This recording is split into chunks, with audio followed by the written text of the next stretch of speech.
കാർഡോണയിലെ പീഡനത്തിന് കുപ്രസിദ്ധമായ തടവറ. വിദേശി പെൺകുട്ടി, നടക്കൂ. വിഷമിക്കരുത് ലൂണ, നാം ഇവിടെ നിന്നും മോചിതരാകും. എങ്ങനെ? നിസാര മുറിവ് മാത്രം ജനറൽ. പെട്ടെന്ന് മുറിവ് ഉണങ്ങും. പൂച്ച മാന്തിയോ? അതെ, ഒരു കാട്ടുപൂച്ച. നിങ്ങൾ ചാരന്മാരാണ്. അല്ല, ഞങ്ങൾ പുരാവസ്തു ശാസ്ത്രജ്ഞന്മാരാണ്. ഡിനോസറിന്റെ അവശിഷ്ടങ്ങൾ തേടി വന്നവർ. ഞങ്ങളുടെ കൂടെ ഉണ്ടായിരുന്നവരെല്ലാം ചാട്ടവാറ് കൊണ്ട് കുതിരയെ തല്ലി. ഒടുവിൽ ലൂണ ഒഴികെ എല്ലാവരെയും മോചിപ്പിച്ചു.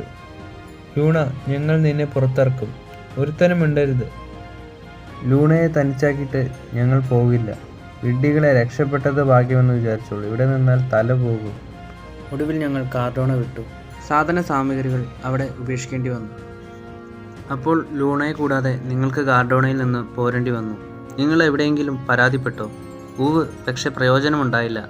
അമേരിക്ക കാർഡോണയിലെ ഏകാധിപതിയെ അംഗീകരിച്ചിട്ടില്ല. ഇനി UNOയിൽ പരാതിപ്പെടാൻ പോവുകയാണ്. ഞാനും എൻ്റെ മകനും അവിടെ പോയി അവളെ മോചിപ്പിക്കും. ഹാപ്പി മാൻ, അയാളുടെ സൈന്യത്തിനെതിരെ നിങ്ങൾക്ക് എന്ത് ചെയ്യാനാവും? അത് ആത്മഹത്യപരമാണെന്ന് ഞങ്ങൾക്കറിയാം. കാർഡോണയിൽ നിന്നും മറ്റെന്തെങ്കിലും മനസ്സിലാക്കാൻ കഴിഞ്ഞോ? വേറൊന്നുമില്ല. ഘോരവനത്തിൻ്റെ മുകളിലൂടെയാണ് വിമാനം പറന്നത്. താഴെ ഉൾവനത്തിൽ ഭീകരജന്തുക്കൾ സഞ്ചരിക്കുന്നതായി തോന്നി. അവിടെ ഭീകരസത്വങ്ങളുടെ താവളമാണെന്ന് നാട്ടുകാർ പറഞ്ഞിരുന്നു. ഭീകരസത്വം ജനറൽ ബാൻഡതനെയാണ് ഹാപ്പി മാൻ. ഞാൻ അവിടെ പോയി ലൂണയെ കണ്ടെത്താം. അവൾ ജീവിച്ചിരിപ്പുണ്ടേൽ. നന്ദി. നടക്കും ഭൂതമേ.